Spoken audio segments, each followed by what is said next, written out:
¿Te imaginas que más de la mitad de todas las personas que han vivido en la Tierra pudieran morir a causa de una sola enfermedad? La medicina moderna lleva décadas buscando una cura para esta enfermedad y ha fracasado una y otra vez. En las selvas de Vietnam, los soldados morían a causa de esta enfermedad más rápidamente que por las balas enemigas. Entonces, descubrieron antiguos archivos médicos de más de 1000 años de antigüedad.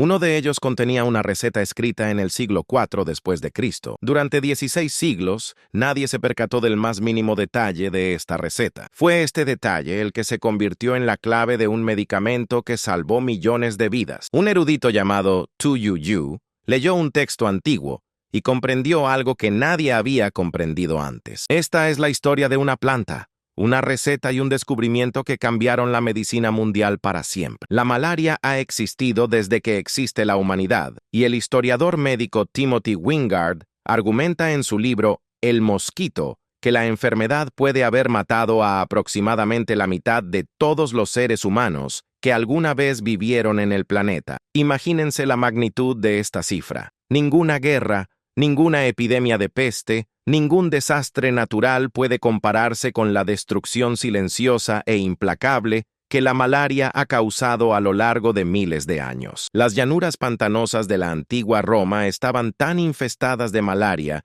que la enfermedad recibió su nombre de las palabras italianas mal, aria, es decir, mal aire. Las legiones romanas, tras haber conquistado la mitad del mundo conocido, se desmoronaron en las llanuras fluviales más rápido de lo que podrían haber sido abatidas por las espadas enemigas, y regiones agrícolas enteras cayeron en la ruina porque los campesinos estaban demasiado débiles para trabajar los campos. La enfermedad es causada por un parásito microscópico del género Plasmodium, transmitido por la picadura de un mosquito Anopheles hembra. Una vez en el torrente sanguíneo, el parásito penetra en las células del hígado, se multiplica allí y luego se propaga por la sangre, donde comienza a destruir metódicamente los glóbulos rojos, provocando episodios debilitantes de fiebre, escalofríos y debilidad. Curiosamente, durante la mayor parte de la historia, la humanidad desconocía la causa exacta de la enfermedad. Se culpaba al aire nocturno, a los espíritus malignos, y a los gases fétidos de los pantanos, pero no al diminuto parásito,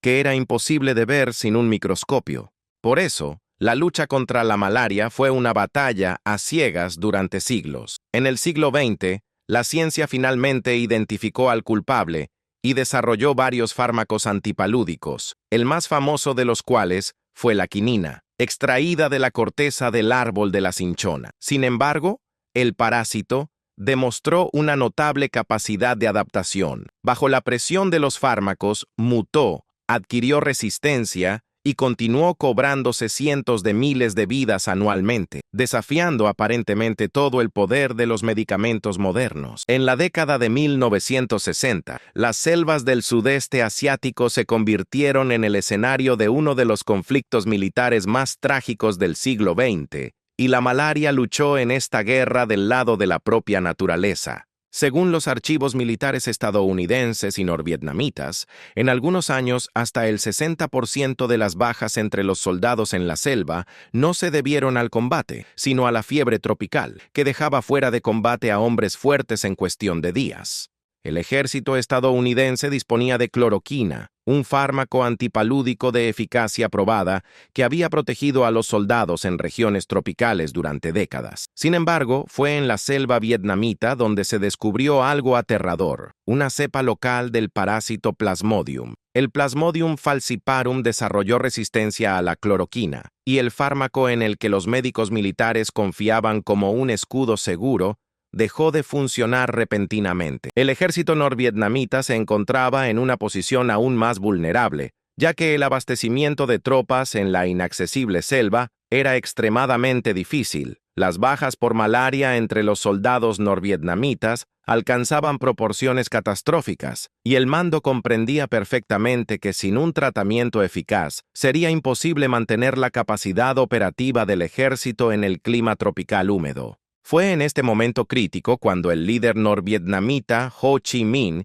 recurrió a su principal aliado, la República Popular China, en busca de ayuda. Le pidió personalmente al presidente Mao Zedong que colaborara en la búsqueda de un nuevo fármaco contra la malaria resistente a la cloroquina, ya que la enfermedad amenazaba con debilitar el potencial militar del país desde dentro. Esta conversación entre ambos líderes desencadenó una serie de acontecimientos que, en última instancia, condujeron a uno de los mayores descubrimientos médicos del siglo XX.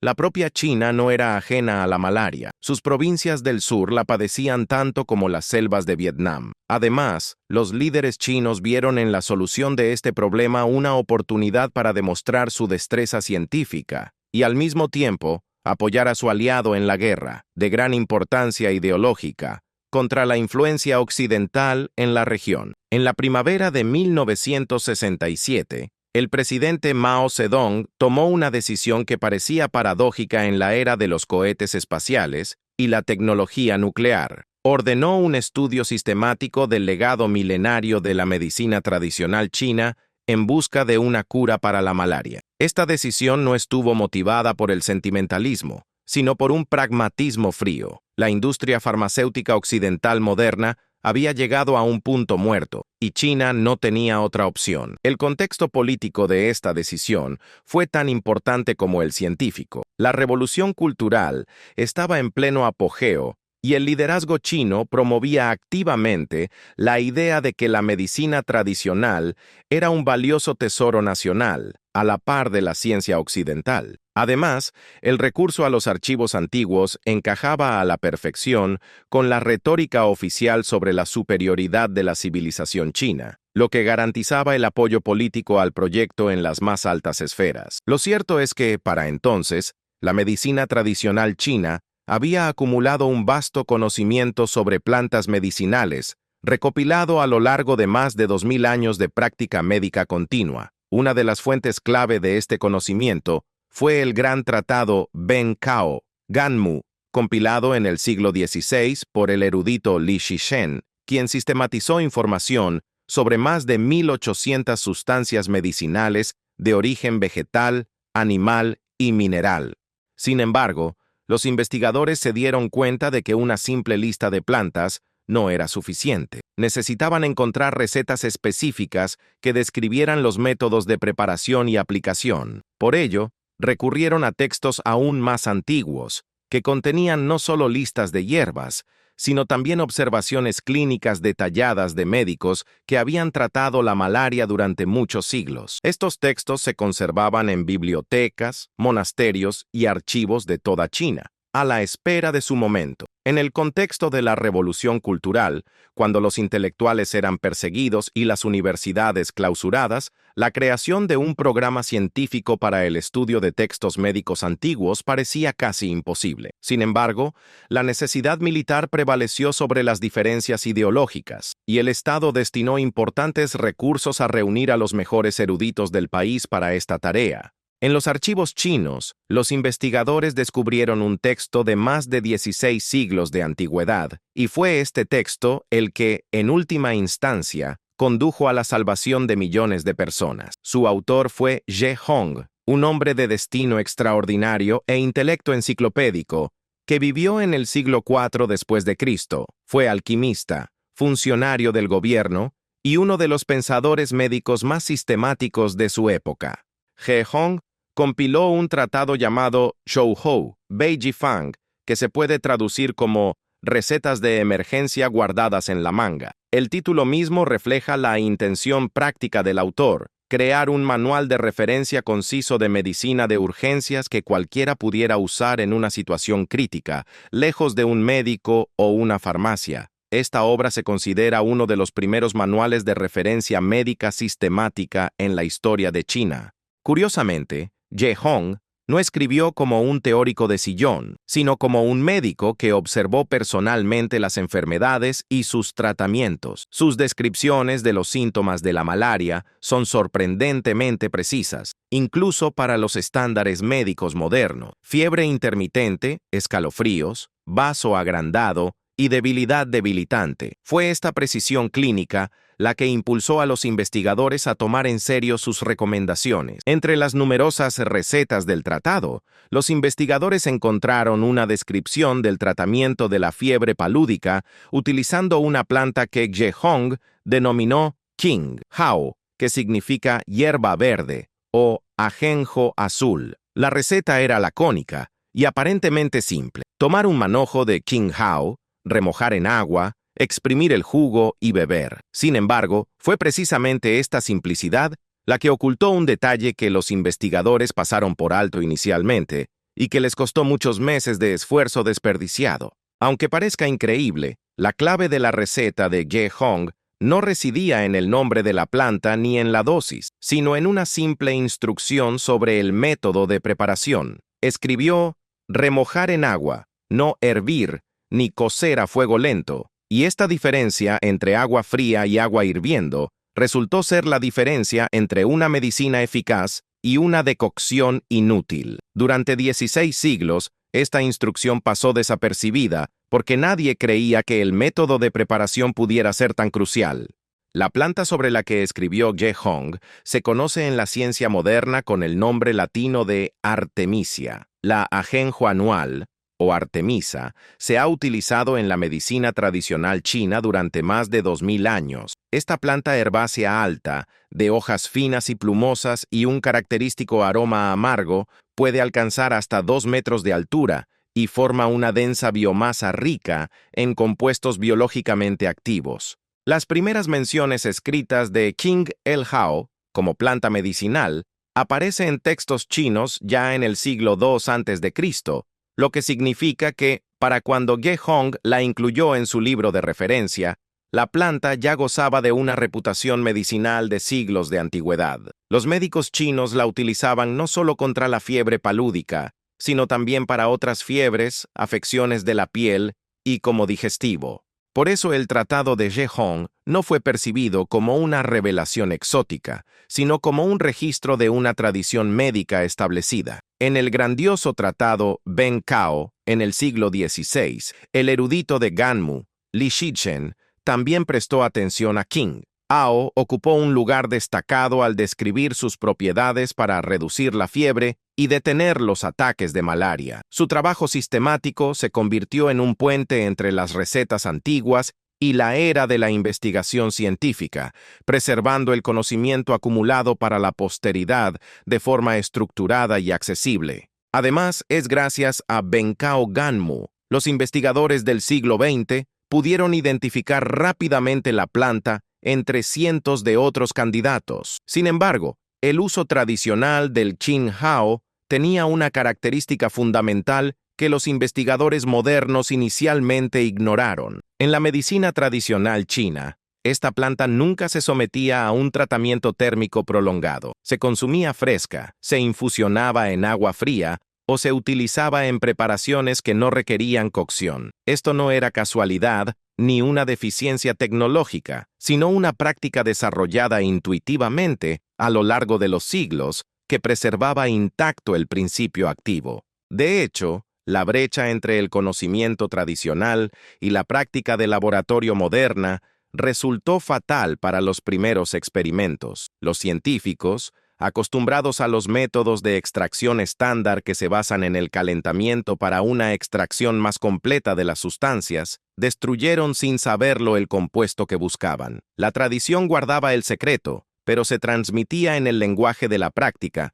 no en fórmulas químicas, y por eso traducir ese conocimiento a términos científicos fue tan laborioso.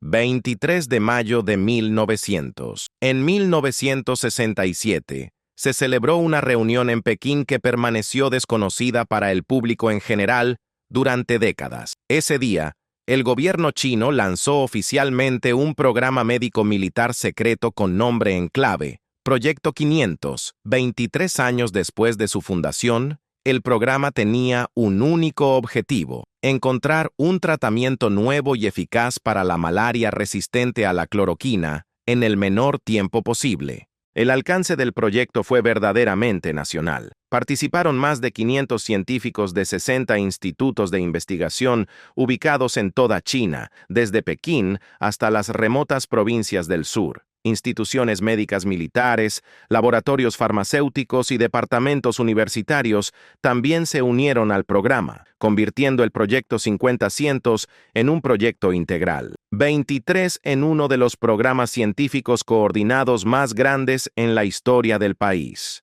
El trabajo se desarrolló en dos direcciones paralelas y complementarias. La primera era puramente moderna. Los químicos sintetizaron y probaron sistemáticamente nuevos compuestos químicos en busca de una molécula capaz de eliminar el parásito. La segunda dirección miraba al pasado. Historiadores de la medicina y farmacólogos estudiaron metódicamente textos antiguos, buscando referencias a plantas y preparados utilizados contra la malaria durante milenios. Durante su trabajo con la primera línea de investigación, los científicos probaron más de 240.000 compuestos químicos, pero ninguno demostró ser suficientemente eficaz contra la cepa resistente del parásito. Por ello, la segunda línea de investigación, inicialmente vista con escepticismo por algunos científicos, fue adquiriendo cada vez mayor importancia. El fracaso de la química moderna, paradójicamente, reforzó la posición de quienes creían en la sabiduría de los antiguos archivos médicos. El proyecto se desarrolló en el más absoluto secreto por varias razones. Por un lado, se trataba de un desarrollo militar vinculado a operaciones de combate reales en Vietnam. Por otro lado, durante la Revolución Cultural, el mero recurso a los textos históricos y al conocimiento tradicional podía interpretarse de forma controvertida desde una perspectiva política. Por este motivo, los resultados de la investigación no se publicaron en la literatura científica abierta y solo se dieron a conocer al mundo muchos años después del fin de la guerra. Entre los cientos de científicos que trabajaban en el Proyecto 523, surgió en 1969 una nueva jefa del Grupo de Investigación de Medicina Tradicional. Esta persona era Tu Youyou, empleada de la Academia China de Medicina Tradicional China en Pekín, y fue su nombramiento el que, en última instancia, determinó el destino de todo el proyecto. Tu Youyou era una científica de excepcional talento. Había estudiado farmacología occidental y medicina tradicional china en la Universidad Médica de Pekín. Esta combinación de dos tradiciones científicas, a menudo consideradas incompatibles en aquel entonces, resultó ser precisamente la herramienta necesaria para resolver el problema. Tras recibir el encargo, Tu Youyou y su pequeño equipo iniciaron un análisis sistemático de fuentes médicas antiguas. Examinaron más de 2.000 recetas medicinales antiguas, seleccionando aquellas que mencionaban el tratamiento de la fiebre palúdica y síntomas relacionados. Este esfuerzo monumental dio como resultado una lista de aproximadamente 600 plantas que merecían ser analizadas en laboratorio. Al mismo tiempo, el equipo realizó expediciones de campo en las provincias del sur de China, donde la malaria estaba muy extendida, y recopiló información de curanderos locales que habían transmitido recetas oralmente durante generaciones. Tu Youyou comprendió que las tradiciones vivas pueden conservar detalles que faltan en cualquier fuente escrita, por lo que consideró cada testimonio como una pista potencialmente valiosa. Cada una de las plantas seleccionadas requirió pruebas de laboratorio en ratones infectados con el parásito de la malaria, y el equipo trabajó metódicamente en su lista, registrando los resultados de cada experimento. Además, cuando las primeras pruebas de la HAO arrojó resultados decepcionantes, nadie lo descartó definitivamente de la lista, y esta decisión resultó ser fatídica. Los diarios de laboratorio del equipo de Tu Youyou de 1969 y 1970 son una crónica de sucesivas decepciones. Decenas de experimentos con extracto de King Hao arrojó resultados inestables y contradictorios. En algunos experimentos, la planta mostró una actividad débil contra el parásito, mientras que en otros no tuvo ningún efecto. Por eso, algunos miembros del equipo empezaron a dudar de si valía la pena seguir trabajando con esta planta. El problema radicaba en el método de extracción. La práctica habitual en los laboratorios en aquel entonces consistía en utilizar altas temperaturas para extraer de forma más completa las sustancias activas de los materiales vegetales, y los investigadores, sin saberlo, estaban aplicando el mismo método al zinc, Hao. Sin embargo, fue precisamente la ebullición y el calentamiento prolongado lo que destruyó el compuesto que buscaban, convirtiendo el extracto potencialmente curativo en un líquido inservible. En 1971, Tu Youyou retomó el texto de Ge Hong y lo releyó con renovada atención. Fue entonces cuando notó que el antiguo médico no escribió hervir, sino remojar en agua, utilizando una formulación que indicaba claramente un método de preparación en frío. Esta observación trastocó toda la lógica de los experimentos y puso de manifiesto un error fundamental que el equipo había estado cometiendo durante muchos meses. El compuesto activo, la artemisinina, se destruye al calentarse por encima de los 60 grados Celsius, lo que la hace extremadamente sensible a los métodos de extracción estándar. Imagínese, durante 16 siglos, un texto antiguo conservó este conocimiento en forma de una sencilla instrucción práctica, y solo un erudito capaz de leer entre líneas la tradición médica podía discernir la clave química que contenía. Tu Youyou modificó el método de extracción, optando por la extracción a baja temperatura con éter dietílico, y los resultados mejoraron de inmediato. En octubre de 1971, un experimento resultó 100% efectivo contra el parásito de la malaria en ratones de laboratorio. Este resultado fue tan inesperado después de una larga serie de fracasos que el equipo repitió el experimento varias veces antes de creer en sus propios datos. Además, cada prueba repetida confirmó lo mismo: el extracto de zinc a baja temperatura. Hao destruyó el parásito por completo y sin dejar rastro. Tras obtener resultados convincentes en animales de laboratorio, el equipo se enfrentó a una pregunta que en la ciencia moderna requiere meses de aprobación burocrática. ¿Era seguro el extracto para uso humano? Dada la urgencia militar y el secretismo del proyecto, esperar era imposible, por lo que Tu Youyou tomó una decisión que hoy se consideraría increíblemente arriesgada. Ella se ofreció voluntariamente a probar el medicamento en sí misma. Junto con varios colegas, Tu Youyou aceptó ser la primera persona en tomar el extracto purificado de Qing. Hao fue elegido como sujeto de prueba. Se trataba de un riesgo calculado. A pesar de la tradición centenaria de la planta en el uso de la medicina popular, nadie sabía cómo se comportaría el extracto concentrado a baja temperatura en el cuerpo humano, ni si sería tóxico en su nueva forma.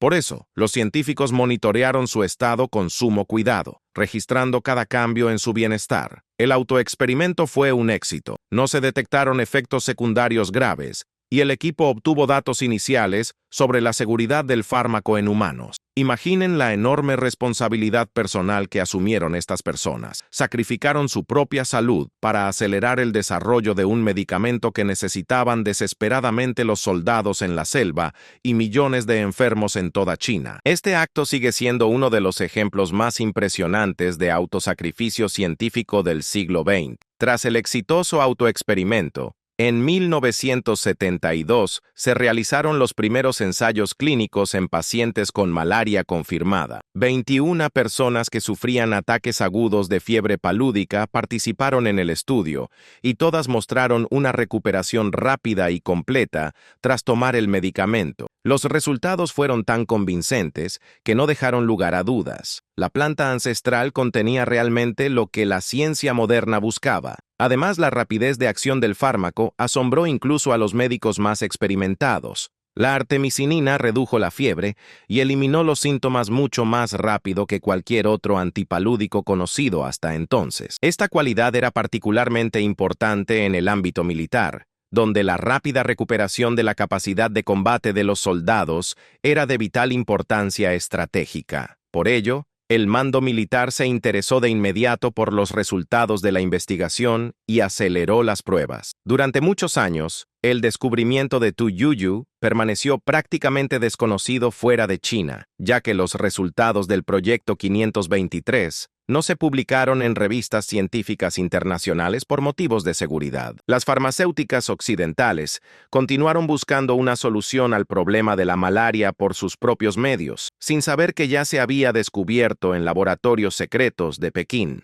Esta paradoja del aislamiento científico Le costó a la humanidad muchos años y muchas vidas. Solo en 1979, tras el fin de la Guerra de Vietnam y la apertura gradual de China al mundo, comenzaron a aparecer las primeras publicaciones científicas sobre la artemisinina en fuentes accesibles. Sin embargo, la comunidad médica internacional recibió inicialmente estos resultados con cautela. A los científicos occidentales les resultaba difícil aceptar la idea de que la solución a uno de los mayores problemas médicos de la humanidad pudiera derivarse de un texto antiguo del siglo IV. Además, las barreras políticas de la Guerra Fría ralentizaron considerablemente el intercambio de datos científicos entre China y los países occidentales. La Organización Mundial de la Salud reconoció la artemisinina y las terapias combinadas basadas en artemisinina como tratamiento estándar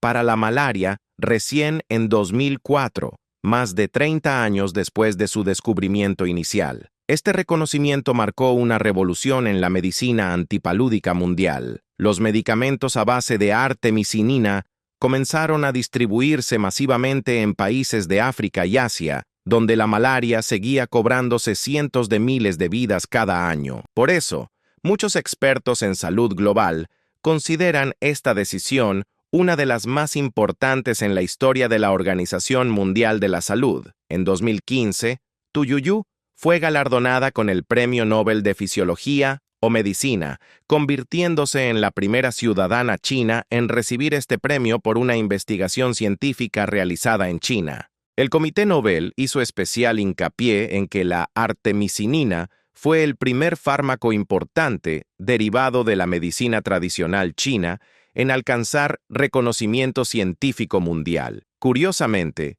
Tu Youyou tenía 84 años cuando recibió el premio, lo que la convierte en una de las galardonadas de mayor edad en la historia del premio. La ceremonia del Premio Nobel atrajo una gran atención hacia el descubrimiento y por primera vez dio a conocer a una audiencia global la historia completa. El programa militar secreto, el antiguo texto de Gehong, la autoexperimentación de los científicos y décadas de aislamiento científico. Aunque parezca increíble, muchos de los colegas chinos de Tu Youyou se enteraron de los detalles del descubrimiento a través de informes internacionales sobre el Premio Nobel. Tal era el secreto que reinaba en los archivos secretos sobre el proyecto 523. Para comprender por qué la artemisinina resultó ser un arma tan eficaz contra el parásito de la malaria, debemos profundizar en las interacciones moleculares y observar un panorama que se asemeja más a una emboscada militar que a una reacción química típica. La molécula de artemisinina contiene un elemento estructural inusual que los químicos denominan puente endoperóxido, dos átomos de oxígeno unidos de una manera específica. Es este detalle el que convierte a la molécula en una especie de bomba química de relojería. Cuando el parásito de la malaria Plasmodium penetra en un glóbulo rojo humano, comienza a digerir la hemoglobina, liberando un compuesto que contiene hierro llamado hemo. Este hierro es un elemento crucial en el metabolismo del parásito, pero es precisamente este hierro el que lo destruye al entrar en contacto con la artemisinina. El hierro activa el puente endoperóxido de la molécula de artemisinina, desencadenando una reacción en cadena que genera radicales libres altamente tóxicos directamente dentro de la célula del parásito. Los radicales libres producidos por esta reacción atacan las proteínas y membranas del parásito desde el interior, alterando sus funciones vitales más rápido de lo que puede desarrollar mecanismos de defensa. Además, todo este proceso ocurre exclusivamente dentro de las células infectadas, ya que es allí donde se concentra el hierro que activa la molécula. Las células humanas sanas, que no contienen tales concentraciones de hemo libre, permanecen prácticamente inalteradas. Por ello, la artemisinina muestra una selectividad excepcional. Destruye el parásito con precisión quirúrgica sin causar daños significativos al huésped. Imagínese la elegancia de este mecanismo. El propio parásito activa la molécula que lo autodestruye, utilizando su propio proceso metabólico como desencadenante de su muerte. Esta planta ancestral desarrolló este compuesto a lo largo de millones de años de evolución, y la humanidad necesitó 2000 años de práctica médica y varias décadas de ciencia moderna para comprender con exactitud su funcionamiento. Además, la rapidez de acción de la artemisinina a nivel molecular explica su superioridad clínica sobre fármacos más antiguos. La quinina y la cloroquina actuaban con relativa lentitud, dando tiempo al parásito para adaptarse y desarrollar mecanismos de resistencia. Sin embargo, la artemisinina ataca con tanta rapidez y a tantos objetivos simultáneamente que el parásito simplemente no tiene tiempo de organizar una respuesta de defensa adecuada, lo que dificulta considerablemente el desarrollo de resistencia a este fármaco para Plasmodium. Las terapias combinadas basadas en artemisinina comenzaron a utilizarse ampliamente en países con alta incidencia de malaria. Las estadísticas de mortalidad cambiaron de forma tan drástica que los epidemiólogos inicialmente revisaron sus datos por duplicado, desconfiando de sus propios cálculos. Según la Organización Mundial de la Salud, la introducción generalizada de estos fármacos en las décadas de 2000 y 2010 salvó millones de vidas, con el mayor impacto en el África subsahariana, donde la malaria tradicionalmente ha cobrado el mayor número de víctimas mortales. Las tasas de mortalidad infantil fueron particularmente alarmantes. Las terapias asequibles basadas en artemisinina, la malaria, era una de las principales causas de muerte entre los niños menores de 5 años en las regiones tropicales, cobrándose la vida de cientos de miles de pequeños pacientes cada año, sin que la medicina moderna pudiera salvarlos. Por ello, la salud mundial considera la introducción de las terapias basadas en artemisinina uno de los logros más significativos en la lucha contra la mortalidad infantil durante el último medio siglo.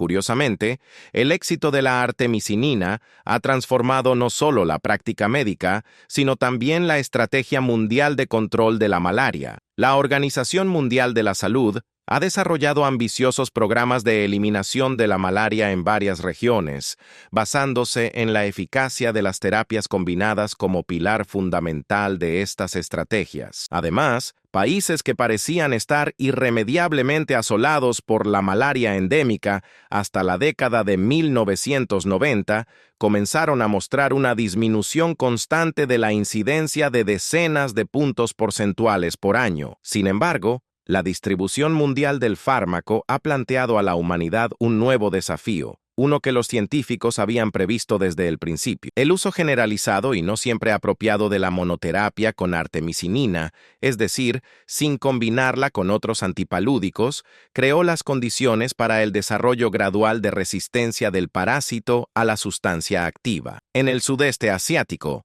principalmente en Camboya y Myanmar, los primeros casos de susceptibilidad reducida de Plasmodium se registraron ya en 2010, falciparum a la artemisinina, lo que ha causado gran preocupación en la comunidad científica. Por ello, la Organización Mundial de la Salud aboga exclusivamente por las terapias combinadas, que combinan la artemisinina con fármacos de diferente mecanismo de acción, reduciendo significativamente el riesgo de desarrollar resistencia. Esta recomendación ha suscitado un intenso debate sobre la accesibilidad al tratamiento, ya que las terapias combinadas son considerablemente más caras que los extractos vegetales simples y resultan inaccesibles para una parte importante de la población en los países más pobres del mundo. De hecho, este conflicto entre la cautela científica y la necesidad humanitaria se ha convertido en una de las contradicciones centrales de la medicina global moderna. El descubrimiento de la artemisinina no solo dio lugar a una revolución médica, sino también a un mercado farmacéutico completamente nuevo, cuya magnitud sigue creciendo año tras año. Según las empresas analíticas Grand Vista, según Research and Market Watch, el mercado global de antipalúdicos a base de artemisinina está valorado en miles de millones de dólares y muestra un crecimiento constante, impulsado tanto por la expansión geográfica como por el desarrollo de nuevas formulaciones. Por ello, las mayores compañías farmacéuticas del mundo están cada vez más interesadas en este segmento de mercado. Durante muchos años, la única fuente de artemisinina fue la propia planta Artemisia annua, y las compañías farmacéuticas dependían por completo de la producción agrícola. Los principales proveedores de hojas de Artemisia annua eran China, Vietnam y varios países africanos, donde el clima permitía su cultivo a escala industrial. Sin embargo, la dependencia de materias primas naturales generó un grave problema. Los rendimientos variaban según la temporada, los precios de mercado eran inestables y la producción no siempre podía satisfacer la creciente demanda. Esta inestabilidad impulsó a los científicos a buscar métodos alternativos para producir artemisinina, y en 2013, la empresa estadounidense de biotecnología Amyris anunció el desarrollo de una tecnología para producir artemisinina semisintética utilizando levadura genéticamente modificada. La tecnología consistía en insertar genes en el genoma de las células de levadura que les permitían sintetizar ácido artemisínico a partir de un azúcar simple, el cual se convertía químicamente en artemisinina lista para usar. Además, esta tecnología prometía que la producción del fármaco sería completamente independiente de las inclemencias del tiempo y las fluctuaciones del mercado agrícola.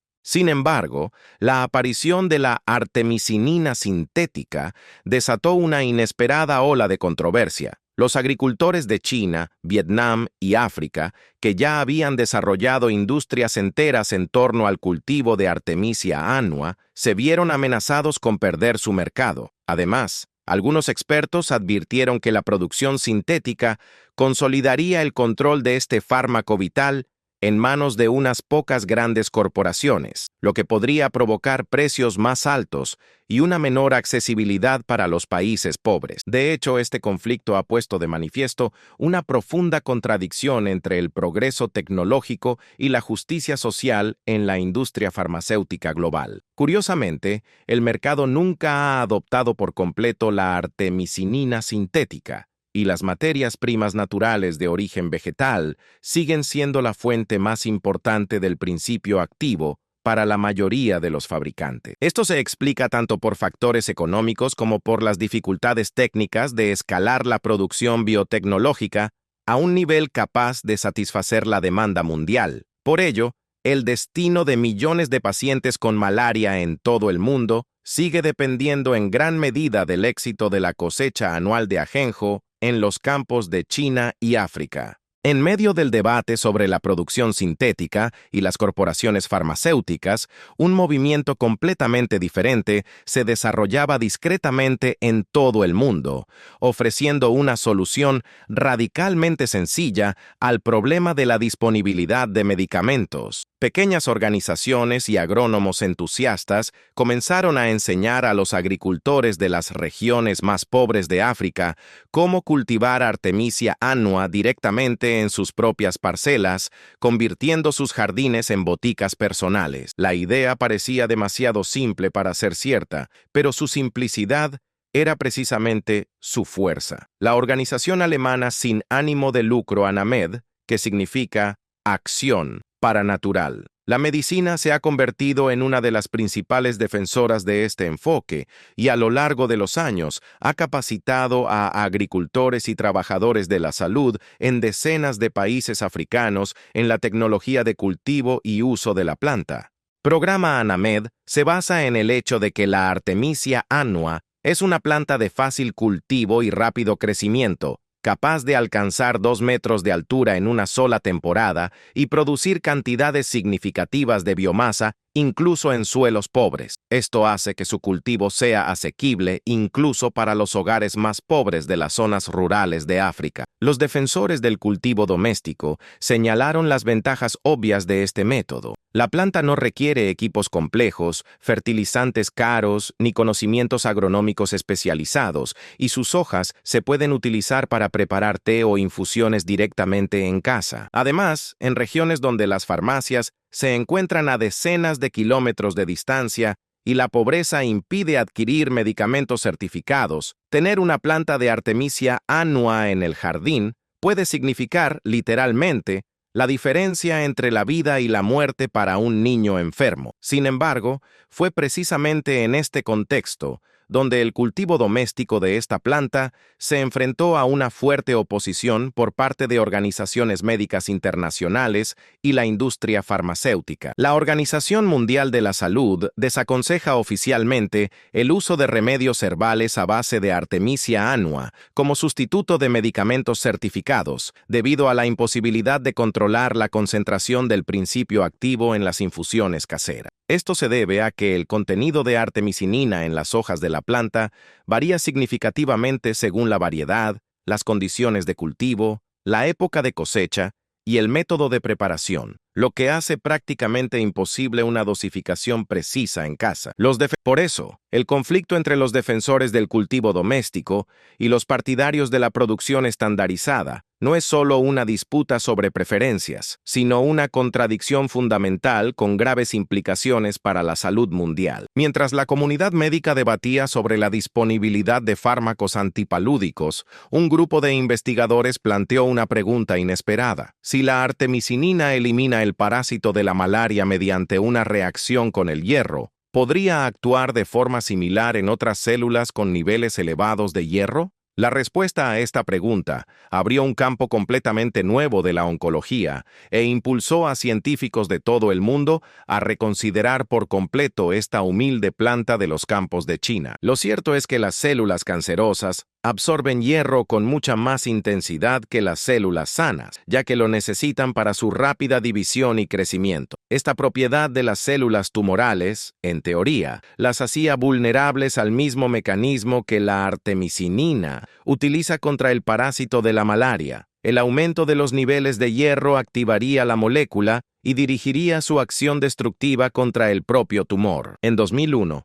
investigadores de la Universidad de Washington pusieron a prueba esta hipótesis en un laboratorio y obtuvieron resultados que captaron de inmediato la atención de la comunidad oncológica. En sus experimentos, los científicos de Washington descubrieron que la artemisinina era capaz de eliminar células de cáncer de mama con una eficacia asombrosa, y que su selectividad por las células tumorales en comparación con las células sanas era bastante alta. Además, cuando los investigadores saturaron previamente las células cancerosas con hierro, la eficacia de la artemisinina aumentó considerablemente, lo que confirmó el mecanismo dependiente del hierro de su acción antitumoral. Estos resultados impulsaron una ola de investigación a nivel mundial, y hoy en día el potencial anticancerígeno de la artemisinina se estudia en decenas de laboratorios de varios continentes. Sin embargo, las propiedades antiparasitarias del ajenjo no se limitan a su efecto sobre el parásito de la malaria en humanos, y la investigación veterinaria ha descubierto otro uso inesperado de esta planta. Los científicos han descubierto que la Artemisia annua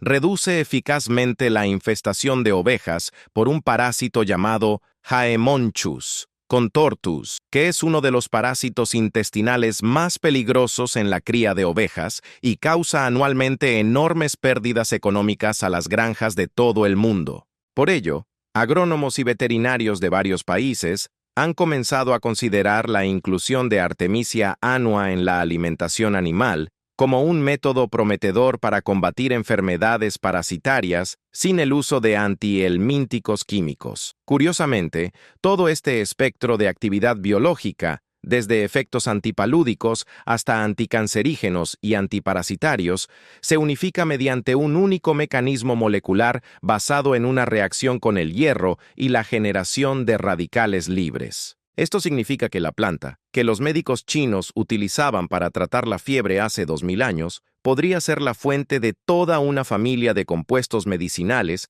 aplicables en una amplia gama de campos de la medicina. Además, los científicos creen que el potencial terapéutico completo de la Artemisia annua está lejos de haberse agotado y requiere mayor investigación. Género Artemisia estaría incompleta sin la historia de otro miembro de su género, quien, a finales del siglo XIX y principios del XX, se vio envuelta en uno de los escándalos culturales y políticos más notorios de la historia de la civilización europea. Esta es Artemisia, el ajenjo, la madera amarga de la que se elaboraba la legendaria bebida del ajenjo, y cuya historia es un ejemplo sorprendente de cómo una planta puede ser destruida no por enfermedades o desastres naturales, sino por intereses y miedos humanos. En las últimas décadas del siglo XIX, la absenta fue un auténtico símbolo de la cultura bohemia en París y en toda la Europa francófona. Paul Verlaine y Arthur Rimbaud la bebían, Edgar Degas la representó en sus pinturas, Oscar Wilde la elogió en sus ensayos y Vincent van Gogh la consideraba parte integral de su vida creativa. Imagínense el ambiente de los cafés parisinos de aquella época, donde artistas, poetas y filósofos saboreaban la turbia bebida verde en mesas de mármol y debatían sobre arte, política y el sentido de la existencia. Sin embargo, a principios del siglo XX, se desató una campaña coordinada contra la absenta, que la presentaba como un veneno mortal que corrompía la mente e inducía a la locura. Los periódicos publicaron historias escalofriantes de crímenes supuestamente cometidos bajo los efectos del ajenjo. Los médicos emitieron advertencias sobre su extrema toxicidad y los moralistas exigieron una prohibición inmediata. En 1915, Francia prohibió la producción y venta de ajenjo, y la mayoría de los demás países europeos siguieron su ejemplo en los años siguientes. El principal culpable en esta historia fue el compuesto tuyona, presente en el ajenjo y conocido por sus propiedades neurotóxicas cuando se consume en grandes dosis. Los detractores de la absenta afirmaban que la tuyona provocaba alucinaciones, convulsiones y trastornos mentales, convirtiendo a un bebedor moderado en un lunático peligroso. Estas acusaciones se arraigaron firmemente en la conciencia pública y fueron percibidas durante décadas como un hecho científicamente probado, aunque la investigación real en aquel momento era extremadamente superficial y metodológicamente débil. Curiosamente, los historiadores económicos que estudian esta época han observado una notable coincidencia. La campaña contra la absenta se desarrolló simultáneamente con una intensa actividad de presión por parte de la industria vitivinícola francesa, que estaba perdiendo mercado debido a la creciente popularidad de la bebida, mucho más barata. Los viticultores financiaron organizaciones antiabsenta, apoyaron publicaciones sobre los peligros del ajenjo y promovieron activamente la prohibición legal mediante sus contactos políticos. Por eso, muchos investigadores consideran hoy en día la prohibición de la absenta no tanto una victoria para la salud pública, sino más bien un triunfo del lobby económico sobre la objetividad científica. La prohibición de la absenta se mantuvo vigente en la mayoría de los países europeos durante casi un siglo, y durante todo ese tiempo, la imagen de una bebida verde siniestra que enloquecía a la gente perduró en la memoria colectiva como algo natural. Sin embargo, en la década de 1990, un grupo de científicos decidió poner a prueba las acusaciones iniciales contra la tuyona utilizando métodos analíticos modernos, y los resultados fueron sensacionales. De hecho, todo lo que el público sabía sobre la absenta y sus peligros necesitaba una revisión profunda. Los investigadores analizaron botellas originales de absenta del siglo XIX que se conservaban en colecciones privadas y museos y midieron el contenido real de tuyona en estas muestras históricas. La teoría de la locura por tuyona. La concentración de este compuesto en muestras históricas de absenta era tan baja que no podría haber causado efectos neurotóxicos ni siquiera con un consumo significativo. Además, el contenido de tuyona en la absenta era comparable al que se encuentra en varias hierbas culinarias comunes que nadie había considerado prohibir. Investigaciones posteriores revelaron que los síntomas que antes se atribuían a la tuyona se explicaban mucho mejor por una intoxicación etílica común, ya que la absenta tenía un 70% de alcohol por volumen o más. En otras palabras, los artistas y poetas del París bohemio no sufrían la mítica locura de la tuyona, sino las consecuencias normales de beber alcohol de alta graduación en grandes cantidades. Por ello, los toxicólogos modernos consideran unánimemente que la teoría del peligro particular de la tuyona en la absenta es un mito científico, fruto de una combinación de pánico moral e interés económico. Armados con esta evidencia científica, aficionados y productores lanzaron una campaña para rehabilitar legalmente la absenta y en 2007, la Unión Europea autorizó oficialmente la producción y venta de la bebida, siempre que se cumpliera con el contenido máximo permitido de tuyona. Suiza, cuna histórica de la absenta, la legalizó incluso antes, en 2005, y los destiladores locales reanudaron de inmediato la producción utilizando recetas tradicionales. Además, en los años siguientes, la absenta experimentó un auténtico renacimiento cultural. Surgieron cientos de nuevas marcas, bares especializados y toda una comunidad de coleccionistas y conocedores. La historia de la rehabilitación de la absenta tiene una importancia que trasciende el mundo de las bebidas alcohólicas, ya que constituye un claro ejemplo de cómo la verdad científica puede ser suprimida durante décadas bajo la presión de intereses económicos y temores públicos. Aunque parezca increíble, esta planta, demonizada como causante de locura y prohibida en la mayoría de los países civilizados, resultó no ser más peligrosa que muchas otras hierbas que se venden libremente en cualquier mercado. Precisamente por eso, esta historia resuena con tanta fuerza en los debates contemporáneos sobre la regulación de las plantas medicinales. Las historias del ajenjo y la artemisinina, a pesar de sus diferencias, apuntan a la misma pregunta fundamental, una que cobra cada vez más importancia en el mundo actual. ¿Quién tiene derecho a controlar el acceso de las personas a plantas que se han utilizado como medicinas durante milenios, mucho antes de la aparición de las corporaciones farmacéuticas y los organismos reguladores? Esta cuestión dejó de ser un debate filosófico abstracto cuando empezó a afectar la vida real de millones de personas en los países más pobres del mundo. Por eso, los debates sobre la estandarización y la disponibilidad de las medicinas a base de hierbas se libran ahora no solo en revistas científicas, sino también en los foros de las Naciones Unidas. De un lado de este debate, se encuentran expertos en salud global y reguladores farmacéuticos, cuyos argumentos se basan en riesgos científicos reales. Señalan que los remedios herbales no estandarizados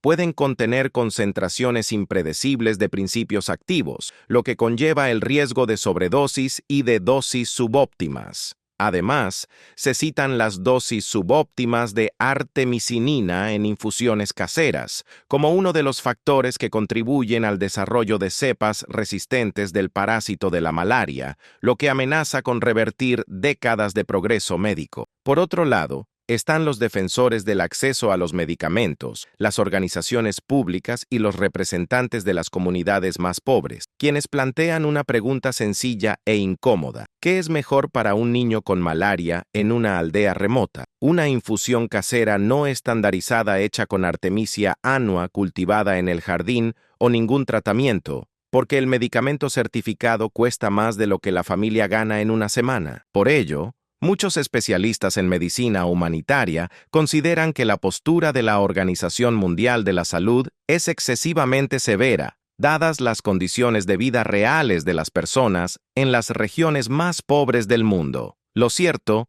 es que el sistema de certificación y estandarización de medicamentos, desarrollado en países ricos para países ricos, no se adapta bien a la realidad de lugares donde la malaria mata a niños cada día. Completar el ciclo completo de ensayos clínicos, registro y certificación lleva muchos años y millones de dólares, lo que hace que este proceso sea inaccesible para los fabricantes locales y las organizaciones públicas en África. Además, incluso después del registro, el precio de un medicamento certificado a menudo sigue siendo inasequible para quienes más lo necesitan. Curiosamente, este conflicto tiene otra dimensión que rara vez se discute abiertamente: la cuestión de qué conocimientos se consideran legítimos en el sistema médico moderno. El conocimiento tradicional sobre plantas medicinales, acumulado durante cientos de generaciones en África, Asia y América Latina, no se ajusta a los estándares de la medicina basada en la evidencia simplemente porque nunca se ha sometido a ensayos controlados aleatorios. Sin embargo, fue este conocimiento el que condujo al descubrimiento de la artemisinina, y por eso la historia de Tu Youyou no es solo la biografía de un científico, sino también un argumento en el debate actual sobre el valor de la sabiduría tradicional frente a la ciencia moderna. La historia de la Artemisia annua, que ha viajado desde los jardines de la antigua China, pasando por los laboratorios secretos de Pekín, hasta el Premio Nobel y los campos de África, nos lleva en última instancia a una pregunta que concierne a todas las personas del planeta, independientemente de dónde vivan y de la distancia que las separe de la farmacia más cercana. Esta pregunta parece sencilla, pero su simplicidad oculta uno de los conflictos más profundos de la civilización moderna. ¿Pertenecen las plantas, que la naturaleza ha creado durante millones de años y que los humanos han utilizado durante milenios, a toda la humanidad o a quienes patentaron por primera vez sus compuestos activos? Imaginen la trayectoria completa de esta historia en toda su magnitud. El parásito de la malaria ha coexistido con los humanos durante cientos de miles de años y ha cobrado más vidas que todas las guerras de la historia de la humanidad juntas. Los médicos chinos descubrieron un arma contra él hace 2000 años y transmitieron este conocimiento de generación en generación en forma de una receta sencilla y práctica. Ge Hong escribió esta receta en el siglo IV con el único propósito de que cualquier persona necesitada pudiera usarla sin necesidad de un médico ni una farmacia, llevando literalmente las instrucciones en la manga de su túnica. 16 siglos después, una crisis militar en las selvas vietnamitas impulsó a los eruditos chinos a retomar este texto, y Tu Youyou descubrió lo que había estado oculto a plena vista: una simple instrucción para no hervir la planta, lo que preservaba intacto el ingrediente activo. Este descubrimiento fue un triunfo no solo para la ciencia moderna, sino también para la idea misma de que el conocimiento acumulado por la humanidad a lo largo de milenios merece la misma atención que los resultados de las investigaciones de laboratorio más avanzadas. Además, el Premio Nobel de 2015 reconoció oficialmente, por primera vez en la historia, a la medicina tradicional china como la fuente de un descubrimiento de importancia mundial. Sin embargo, el triunfo de la artemisinina viene acompañado de una profunda controversia que aún no se ha resuelto. Una planta al alcance de cualquier agricultor en un clima tropical,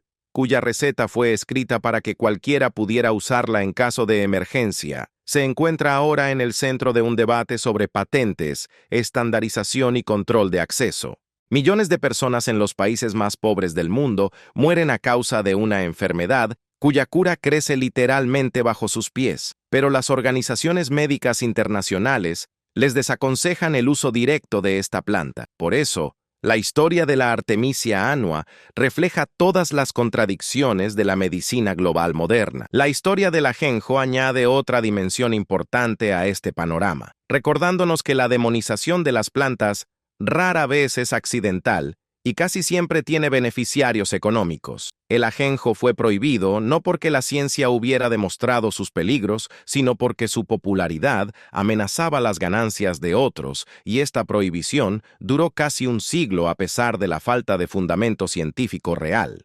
De hecho, esta lección de historia debería hacernos más cautelosos ante cualquier campaña que restrinja el acceso a los recursos medicinales naturales y plantearnos la incómoda pregunta de qué intereses se esconden tras cada restricción. En definitiva, la historia del género Artemisia, desde los antiguos jardines chinos hasta los modernos laboratorios farmacéuticos y los huertos africanos, es una historia sobre la naturaleza del conocimiento y quién lo posee. Ge Hong escribió su tratado para que el conocimiento fuera accesible a todos. Tu Youyou dedicó su vida a garantizar la validación científica de dicho conocimiento, y hoy, mientras la artemisinina salva millones de vidas y continúan los debates sobre el acceso a los medicamentos, la pregunta más importante sigue vigente. ¿Será capaz la humanidad de encontrar un equilibrio entre el rigor científico y la necesidad humanitaria, entre el control de calidad y el derecho de toda persona a acceder al conocimiento legado por la naturaleza y sus antepasados?